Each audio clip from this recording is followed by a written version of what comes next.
Hello everyone, good morning students, welcome again. स्वागत है आपका अपने साइंस के यूट्यूब चैनल पे। So subscribe your science channel to receive the notification of video class. So today in this video I am going to explain the chapter number 4, heat and temperature. Open your book, take out your pencil. So student, first thing, आप लोग में से जो भी student नए हैं, पुराने हैं, जिन्होंने भी अभी तक चैप्टर नंबर 1, 2, 3 के वीडियो नहीं किए हैं वो कंप्लीट कर लेंगे, वर्क कंप्लीट कर लेंगे, अपने वीडियो देख लेंगे। एक्सप्लेनेशन के video class and exercise solution class are available on the channel. So complete your work and start revision. Also start revision because your test is near. तो आप लोग का टेस्ट जल्दी होने वाला है, स्कूल से कंडक्ट हो चुका है, तो आप लोग रिवीजन स्टार्ट कर दीजिए। जो भी नए बच्चे हैं, पुराने बच्चे हैं, चैप्टर के पूरे एक्सप्लेनेशन वीडियो, एक्सरसाइज सोल्यूशन अभी चैनल पे एडेड है। आप लोग आराम से देखिए पुराने वीडियोस को, जहाँ पे भी कन्फ्यूज़न है आप लोग पूछ सकते हैं। नाउ कन्फ्यूज़न वो वाली पूछनी है जो मैम ने एक्सप्लेन नहीं की है, बाकी सारी चीज़ें मैम एक्सप्लेन कर चुकी हैं, ठीक है। इसलिए बहुत ज़्यादा कन्फ्यूज़न भी क्रिएट नहीं करनी है, आराम से पढ़ाई करनी है अच्छे से। और ये आपका फ़ोन चल रहा है, यहाँ पे आपकी स्क्रीन है, यहाँ पे आप देखेंगे वी शेप का साइन है। जब आप उस पर क्लिक करेंगे तो डिस्क्रिप्शन बॉक्स ओपन हो जाएगा, जहाँ पे मैम ने सारे वीडियो क्लास के लिंक ऐड कर दिए हैं, ठीक है। जैसे ही आप सारे लिंक में क्लिक करेंगे आपके चैप्टर नंबर 1, 2, 3 के वीडियो क्लास ओपन हो जाएंगे। तो आप लोग को क्या करना है, आप लोग को रिविज़न स्टार्ट कर देना है, बिकॉज क्योंकि जल्दी ही आपका टेस्ट शुरू होने वाला है। और प्लस आपको एक्सरसाइज सोल्यूशन वीडियो ज़रूर देख लेना है। एक्सरसाइज सोल्यूशन वीडियो चैनल पे अवेलेबल है, चैप्टर नंबर 1, 2 एंड 3 की। तो आप लोग कंप्लीट करिए, देखिए, अपनी कॉपी अप टू डेट रखिए। मुझे कुछ स्टूडेंट के कमेंट मिले थे, तो कमेंट बॉक्स में चलते हैं पहले। फर्स्ट कमेंट, ईश्वर राव, मैम होमवर्क कैसे सेंड करें PDF में। आप लोग होमवर्क PDF में ही सेंड किया जाता है वाया सीको ऐप, बट आप लोग अपनी कॉपी टाइम से, ईमानदारी से आप लोग अपना वर्क टाइमली कंप्लीट करके रखिए। आप लोग को ज़रूरी नहीं है यहाँ पे सेंड करना, बट आप सेंड करेंगे तो नो इशू, आपका होमवर्क चेक भी होगा, यहाँ पे कॉपी वर्क चेक भी होगा, ठीक है। क्वेश्चन आंसर वर्क आपका चेक भी हो जाएगा, तो इसके लिए परेशान नहीं होना है। आपको अपना काम टाइमली कंप्लीट करके रखना है, प्लस आपको क्या करना है, अपना काम टाइमली कंप्लीट करके रिवीजन करना है। टेस्ट में अच्छे मार्क्स, सबसे ज़्यादा इंपॉर्टेंट पॉइंट क्या है यहाँ पे, आपको एग्ज़ाम में अच्छे मार्क्स लाने हैं। नाउ नेक्स्ट कमेंट मिला था हमारा, ma'am what is the difference between thermal equilibrium and insulator, please tell me. Ma'am, तो आपका क्या नाम है, शाश्वत पांडे। आप पहले दोनों की definition, thermal equilibrium and insulator की डेफिनेशन अच्छे से पहले पढ़िए और दोनों का मतलब समझिए। मैम ने क्या बताया था पढ़ाते टाइम में, पुराने वीडियो उसको फिर से देखिए, मैम ने क्या समझाया है इसमें और क्या समझाया है यहाँ पे, दोनों को बताते टाइम। फिर अगर आपको कोई कन्फ्यूज़न रहती है तो मैम इस पार्ट को रिवाइज कर देंगी in the next video. So now thank you ma'am ji. Name Shreya Kesharwani, my work is completed. Good Shreya, always complete your work date wise. So next comment is Shalini, class 7th A. Ma'am, my copy is always completed. Good Shalini, thank you ma'am. Your teaching way is best ma'am. So Shalini and सभी student से कहना चाहूँगी कि जो आपका test आने वाला है वहाँ पे आप लोग फुल मार्क्स लेके आइए, तो मैम को भी अच्छा लगेगा, ठीक है, कि आप लोग को सारी चीज़ें समझ में आ रही। तो टारगेट करिए, अपना टारगेट बनाइए, अपना फुल मार्क्स लेके आइए इन दी test. Your explanation is best ma'am, you are a best teacher. Name Shambhavi Srivastava, class 7th A. So Shambhavi, जान के अच्छा लगा कि आप लोग को सारी चीज़ें चैप्टर की समझ में आ रही हैं। तो आप लोग एक काम करिए, आप लोग का एग्ज़ाम में जो मार्क्स है वो आप लोग के फुल आने चाहिए, अच्छे मार्क्स आने चाहिए, ठीक है।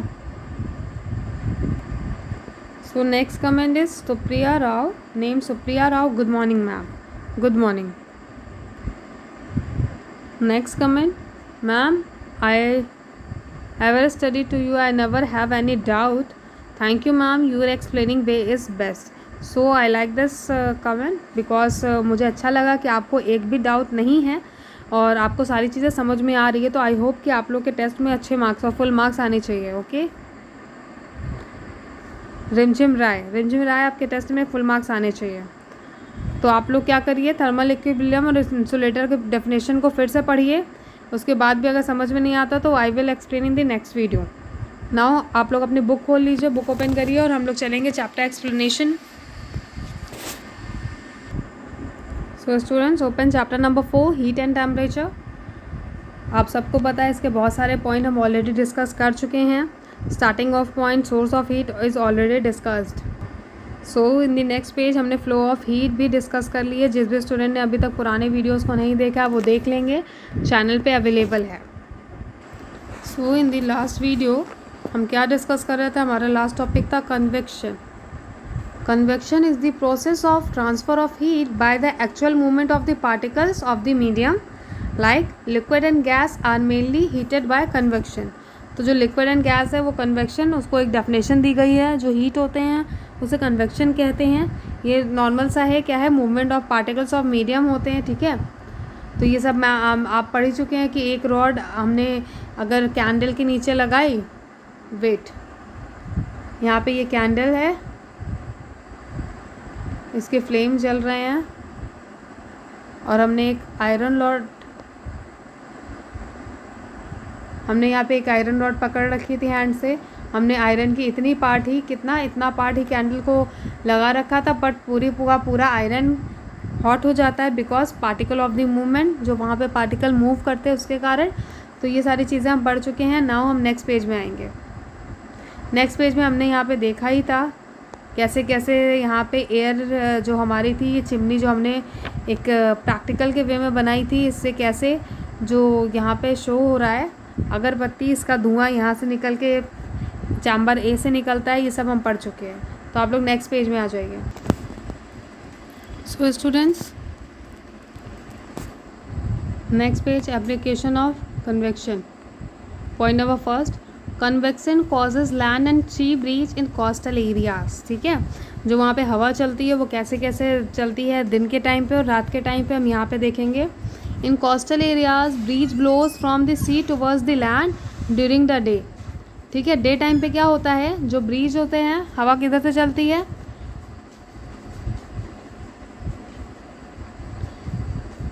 सी की साइड से लैंड की तरफ चलती है। ठीक है, it is called sea breeze. और नाइट पे क्या होता है, इसका ब्लो जो होता है वो अपोजिट हो जाता है।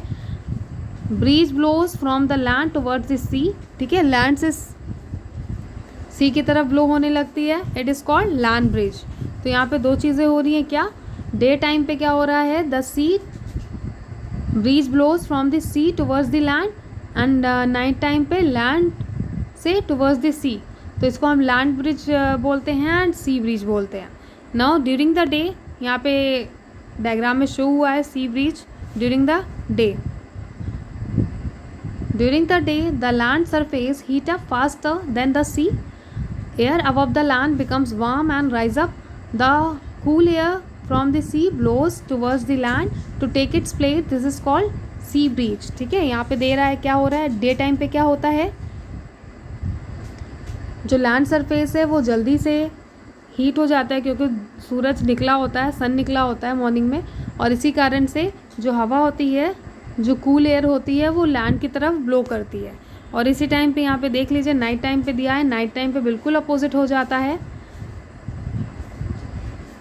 At night the land cool much faster than the sea. ठीक है, thus the sea is warmer than the land. तो जो सी होता है वो काफ़ी गर्म हो जाता है। The air above the sea is warm and rise up. A current of air blow from the colder land to warmer sea to take it place. तो यहाँ पे क्या है, लैंड ब्रिज कहते हैं, जो नाइट टाइम पे होता है, लैंड ब्रिज एट नाइट। तो यहाँ पे डायग्राम भी दिया हुआ है, ये एरो से क्या शो कर रहा है, ठीक है, एयर शो कर रहा है एरो से। Now next point number,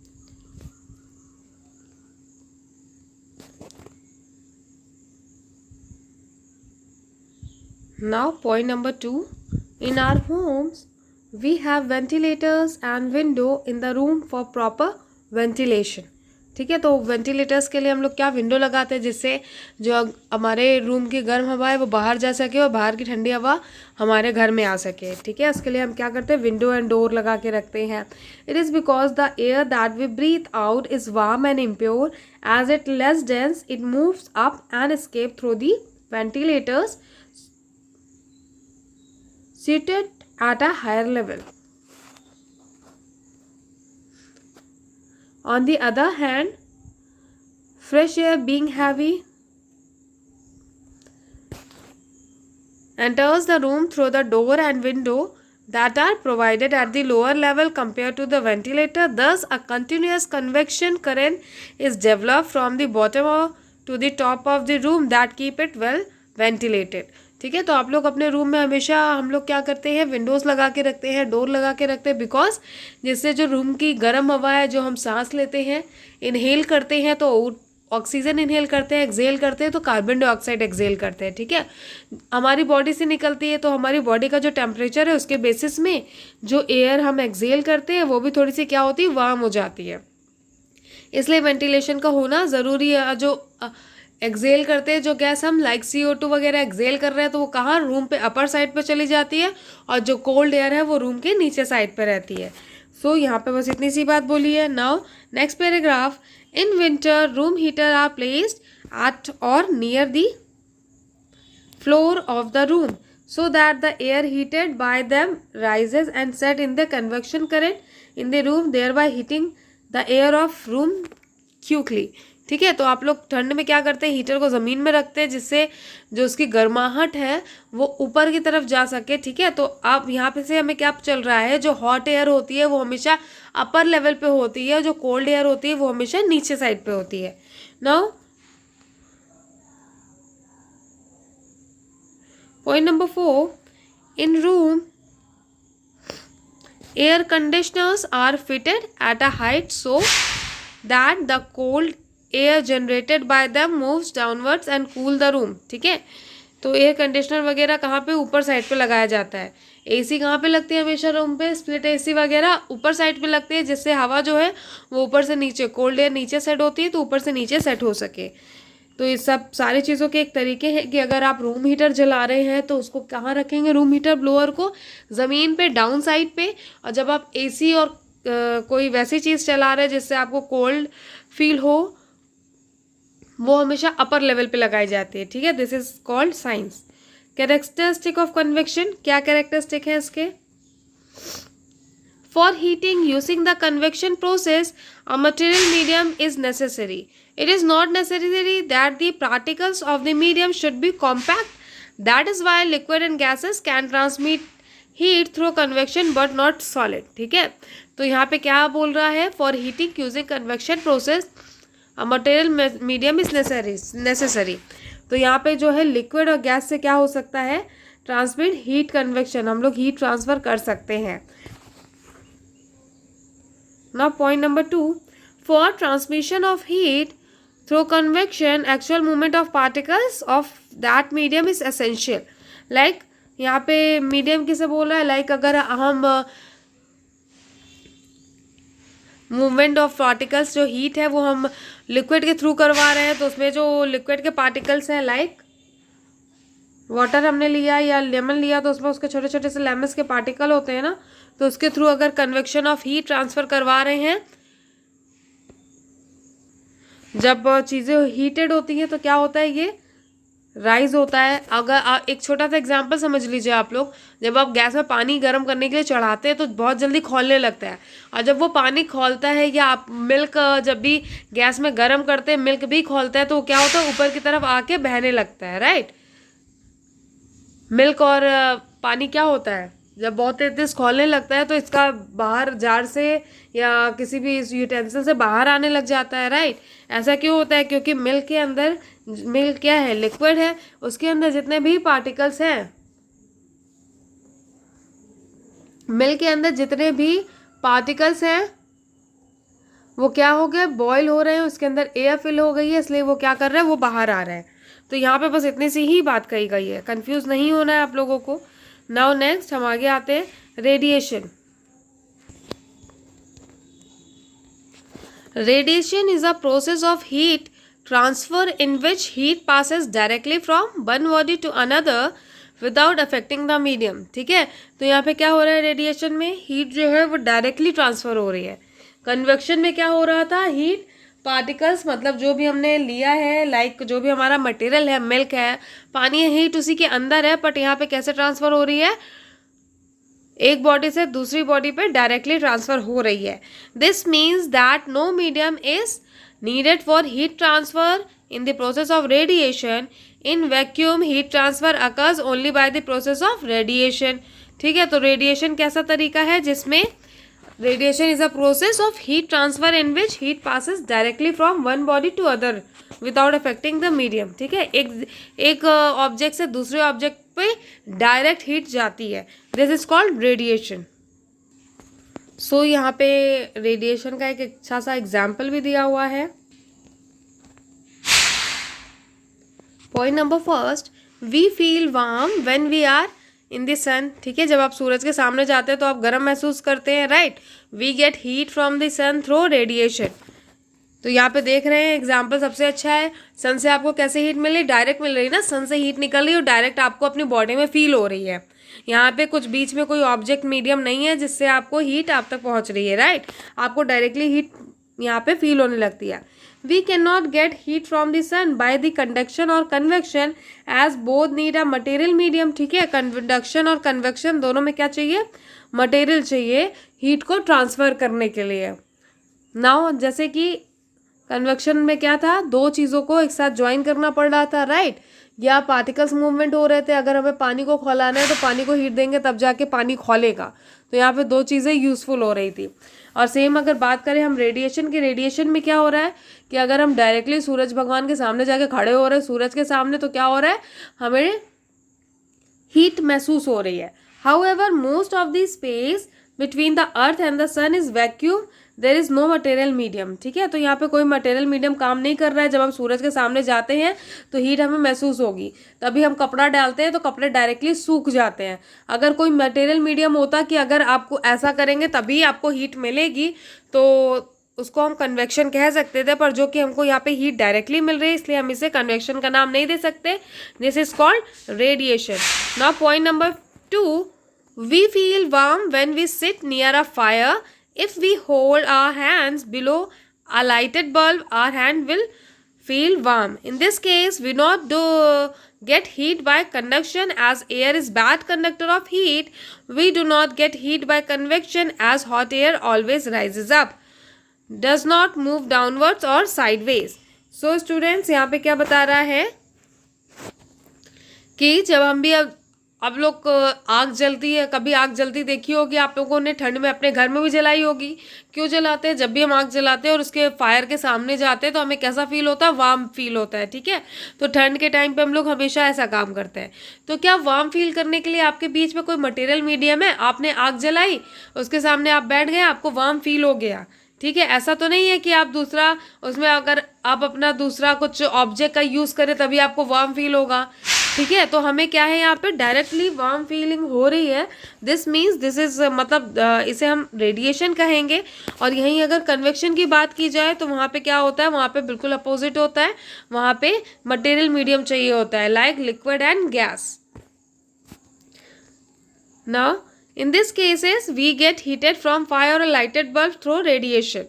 The body on which heat radiation falls absorbs some heat. As a result the body becomes warm. ठीक है, सिंपल सी बात है. जब आप लोग हीट के सामने रहते हैं, लाइक सन या फायर के सामने, तो आपको थोड़ी देर में हीट फील होने लगती है. और आप जैसे उससे दूर जाते हैं, छाँव में जाएंगे या कूलर या एसी चला के बैठेंगे तो आपको हीट फील नहीं होगी. सिंपल सी बात है. As a result the body becomes warm. Different substance absorb different amount of radiation. Some bodies absorb more heat while some absorb less heat. The body that absorb more heat become more warm as compared to the body that absorb less heat radiation. ठीक है, तो यहाँ पे depend करता है, अलग अलग तरह के यहाँ पे बॉडीज़ होती है, अलग अलग तरह के मटेरियल होते हैं.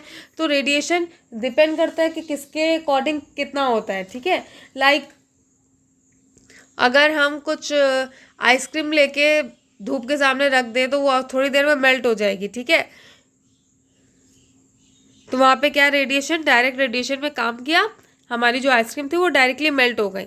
इसी तरह हम दूसरे ऑब्जेक्ट की बात करें जो धूप में बहुत जल्दी मेल्ट हो जाते हैं या ख़राब हो जाते हैं, तो ऐसे ऐसे बहुत सारे एग्जाम्पल्स हैं। सो स्टूडेंट्स, यहाँ पे इतनी सी बात कही गई है। Black and dull surface absorb more heat radiation. तो आप सबको पता है कि जो ब्लैक कलर होता है, कौन सा colour, black and dark colour, ठीक है। ब्लैक एंड डल कलर बोल सकते हैं, डार्क कलर भी बोल सकते हैं। आप अगर बहुत ज़्यादा गर्मी है और ब्लैक कलर के क्लोथ्स पहन के निकलते तो आप लोग को उस दिन हीट ज़्यादा महसूस होगी, आप लोग को गर्मी ज़्यादा लगेगी, बिकॉज ब्लैक सबसे ज़्यादा क्या करता है, हीट को अब्जॉर्व करता है। The following activity will help us to understand it. तो यहाँ पे प्रैक्टिकल टास्क दिया हुआ है, इससे आपको ऑल क्लियर समझ में आएगा। गोल क्या है, to demonstrate that black surface absorb more heat, ठीक है। ब्लैक, जितनी भी ब्लैक चीज़ें हैं वो ज़्यादा से ज़्यादा हीट एब्जॉर्व करती है। लाइक अगर आपने ब्लैक क्लोथ पहना है तो वो ज़्यादा हीट एब्जॉर्व करेगा। इसलिए कहते हैं कि आप समर के सीज़न में कैसे क्लोथ पहनने चाहिए, लाइट क्लोथ पहनने चाहिए, लाइट कलर क्लोथ, जिससे आपको हीट कम एब्जॉर्व हो। Now you will need 2 identical thermometer to stand and small piece of black paper. तो यहाँ पे देख सकते हैं आप, सब कुछ सेट है। Method 1, take both the thermometer and mark them A and B। तो यहाँ पे देखिए 2 थर्मामीटर लिया हुआ है, mark A and mark B यहाँ पे मार्क्ड है। wrap the bulb of the thermometer mark B in the black paper. तो यहाँ पे देख लीजिए, ठीक है। यहाँ पे ये क्या है, ब्लैक पेपर यहाँ पे लगा दिया है थर्मोमीटर के बल्ब पे। इसको थर्मोमीटर का ये नीचे वाला बल्ब है जो, इसमें क्या किया है, B वाले में ब्लैक पेपर लगा दिया है। तो क्या नोटिस कर रहे हैं इसके बाद आप लोग, क्या ऑब्जर्व करेंगे। इस प्रैक्टिकल को तो घर में भी परफॉर्म किया जा सकता है। थोड़ी देर में आप ऑब्जर्व करेंगे जिसमें आपने ब्लैक कलर का पेपर लगाया हुआ है नीचे साइड से, राइट, जिसमें आपने ब्लैक कलर का पेपर लगाया हुआ है, वो बहुत ही जल्दी उसका जो टेम्परेचर है वो राइज अप हो रहा है, हीट हो जा रहा है, उसका टेम्परेचर क्या है, बढ़ता जा रहा है। तो ये सिंपल सा एग्जाम्पल है कि ब्लैक कलर जो है वो ज़्यादा से ज़्यादा हीट एब्जॉर्व करता है। Now students, application of radiation क्या है, यहाँ से हम आगे का पार्ट क्या है नेक्स्ट वीडियो में देखेंगे। सो आज की क्लास हमारी यहीं पे एंड होती है। आप लोग रिवीजन स्टार्ट कर दीजिए। Thank you.